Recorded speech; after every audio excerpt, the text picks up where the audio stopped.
Assalamualaikum warahmatullahi wabarakatuh. Selamat datang, selamat berjumpa kembali di channel Islam Nusantara, channel yang selalu setia dan standby di ujung selatan Pulau Jawa.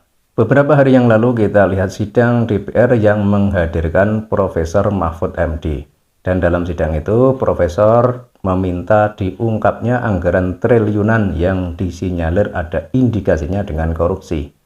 Tapi apa yang terjadi? Di situ Profesor Mahfud MD malah dicecar beberapa anggota DPR, atau lebih tepatnya diserang. Jadi Profesor Mahfud itu mau mengungkapkan korupsi, tapi malah mendapat perlawanan. Dan Profesor Mahfud MD memang orang yang sangat cerdas. Apapun pertanyaan yang ditujukan padanya dijawab dengan jelas dan terang. Semua menggunakan dasar dan tak hanya asal bicara. Yang tampak ngotot dalam sidang itu adalah Arteria Dahlan, dan belakangan yang viral di media sosial adalah Bambang Pacul, karena di situ ia mengungkap nama seorang ibu, yang artinya kalau ibu itu mengatakan apa saja mereka pasti nurut, termasuk Bambang Pacul ini. Kesimpulannya apa? Ya, Anda lihat sendiri saja di sidang tersebut.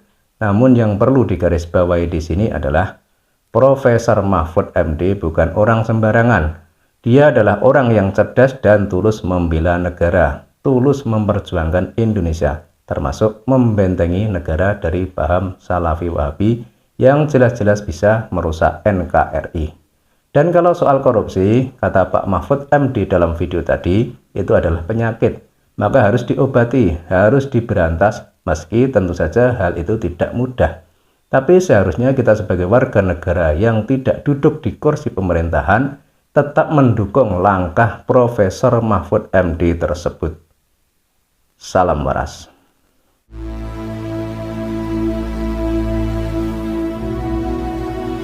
Apa artinya? Artinya kita punya Indonesia ini sebenarnya milik bersama. Sehingga faham kebangsaan kita itu jangan faham nyempal seakan-akan Indonesia itu bukan Islam. Indonesia ini Islam. Tidak ada Islam, tidak ada Indonesia ini.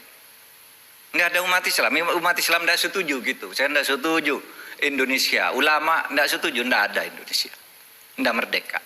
Buktinya dulu sudah mau merdeka, perdebatan ulama, sidang ditunda. Karena umat Islam tidak setuju saya. Pancasila seperti 1 Juni tidak setuju. Tutup dulu sidang. Sidang. Masuk umat Islam di situ. Lalu ditemulah konsep Mitsaqon Ghalido, negara kebangsaan. Pancasila sebagai Mitsaqon Ghalido dengan rumah kebangsaan Indonesia. Nah, hadirin sekalian, oleh sebab itu adalah aneh kalau ada yang mengatakan di Indonesia ini terjadi Islamofobi. Mana ada Islamofobi? Saya ingin tanya, ada Islamofobi enggak? Islamofobi itu artinya negara dan pemerintah itu takut kepada Islam, benci kepada Islam. Ini tidak ada kebijakan takut kepada Islam, benci kepada Islam. Yang membuat ini orang Islam semua. Ada Kiai Akil, Kiai Ma'ruf. Kalau ada apa-apa negara, Kiai Akil dengan NU-nya dulu membuat petisi, tetap berpengaruh, tidak ditakuti. Tetapi memang menentukan, yang dipetisi juga orang Islam. Sehingga saya katakan, cobalah sekarang ini Islam di Indonesia kurang apa gitu.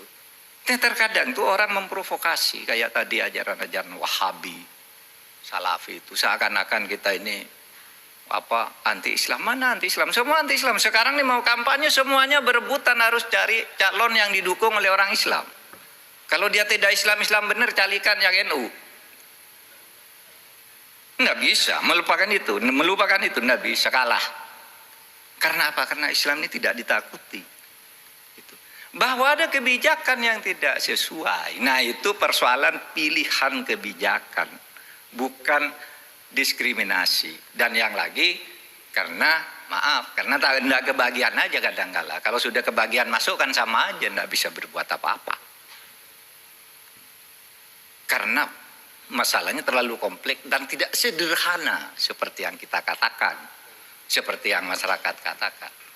Kalau lalu ngasong Indonesia itu sudah tidak cocok banyak korupsi, harus diganti khilafah. Memangnya di khilafah tidak ada korupsi? Banyak korupsinya. Mau pakai Saudi Arabia tuh, waduh, tuh pangeran-pangeran di Timur Tengah itu, kalau musim panas itu di Maroko di tepi pantai punya rumah-rumah dan landasan pesawat gitu, korupsi uang negara. Nah, di sini ditangkapi, dicari, kamu pencucian uang gitu, disembunyikan ke luar negeri. Tapi bahwa belum berhasil, nanti kan yang ngurus orang Islam juga. Jadi saudara, maksud saya, mari di dalam kerangka kebangsaan ini, ya, di dalam kerangka kebangsaan ini jangan sampai itu kita diandu itu pemerintah anti Islam, bahwa oligarki mungkin, tapi oligarknya orang Islam juga yang menang di dalam kontestasi politik. Oleh sebab itu kata Gus Dur, bangunlah dulu demokrasinya. Kamu nanti akan berkuasa sendiri. Kalau sudah demokrasinya benar, pasti orang Islam yang masuk di situ. Disitulah baru apa nilai-nilai Islami itu supaya ditambahkan. Nah coba sekarang, betapa Indonesia Islam yang sejuk, damai, yang tidak harus sama dengan Islam di Arab Saudi. Ada yang mengatakan budaya itu haram loh. Saudara, Islam itu berkembang berdasar budaya. Ajarannya sedikit, yang pokok itu pegangi, lalu dikembangkan berdasar budaya-budaya. Saya sering bercerita begini, coba Anda sekarang mumpung bulan puasa sana datang ke Arab Saudi sana. Apa di sana ada imsak gitu? Enggak ada. Karena itu bukan ajaran Islam imsak itu budaya Islam Asia Tenggara, dan itu bagus. Hebat bisa mengembangkan budaya. Kalau puasa kurang 10 menit ingatkan imsak, peringatan.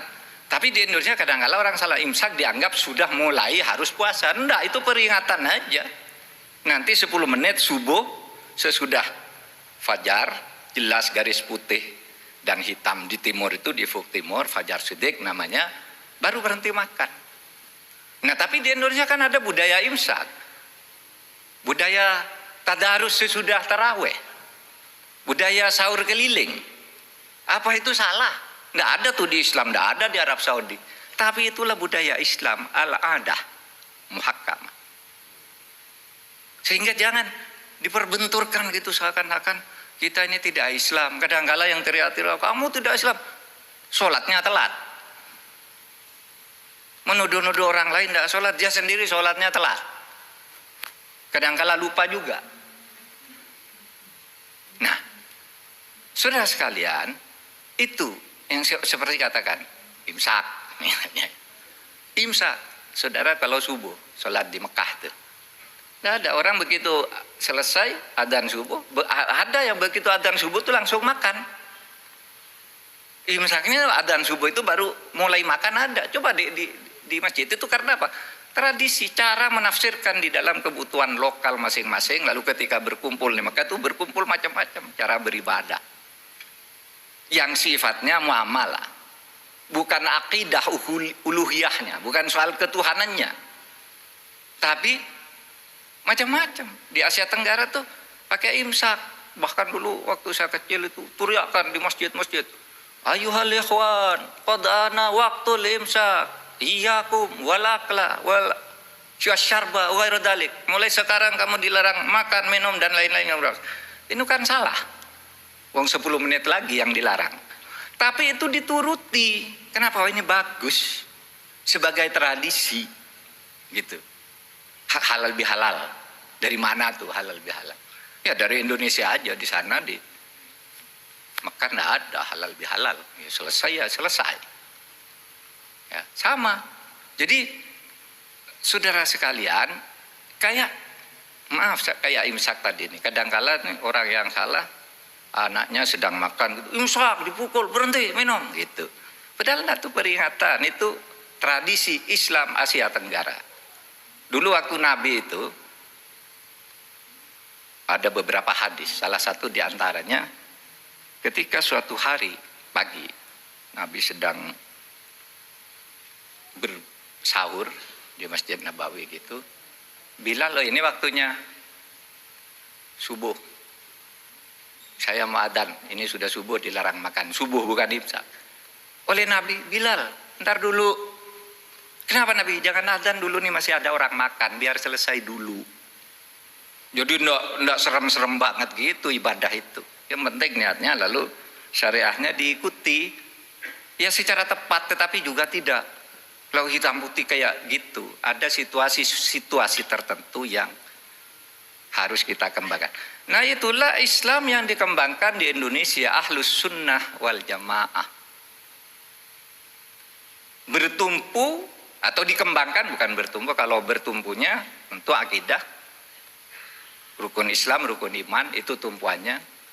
Tapi di dalam pelaksanaannya dilaksanakan berdasar dengan kebutuhan budaya. Kesenangan masyarakat. Coba, saudara kurang apa di Indonesia nih? Kalau pejabat mau mantu, waduh sudah sangat Islami. Dia merasa tidak sah kalau tidak mengundang seorang kiai besar, tidak pakai sholawatan, tidak pakai pengajian, tidak pakai nasihat perkawinan, ngundang kiai yang hebat sekelas Kiai Akil Sirot. Merasa tidak sah, padahal itu di Islamnya sendiri tidak ada nasihat perkawinan, yang ada tuh khutbah nikah. Selesai. Gitu. Tapi Indonesia mengembangkan dengan budaya itu karena Islam di sini bagus. Islam di sini bagus. Nah, tinggal bahwa ada korupsi-korupsi itu penyakit yang harus kita lawan bersama-sama. Itu bukan ajaran Islam. Jangan katakan, loh di Indonesia banyak korupsi. Sekarang diganti khilafah. Loh di masjid aja ada korupsi. Namanya penyakit orang mencuri kotak amal di masjid banyak. Iya kan? Lalu masa Islamnya mau dibubarkan, masjidnya mau dibubarkan. Kalau di Indonesia ada korupsi, masa Pancasilanya yang harus diganti?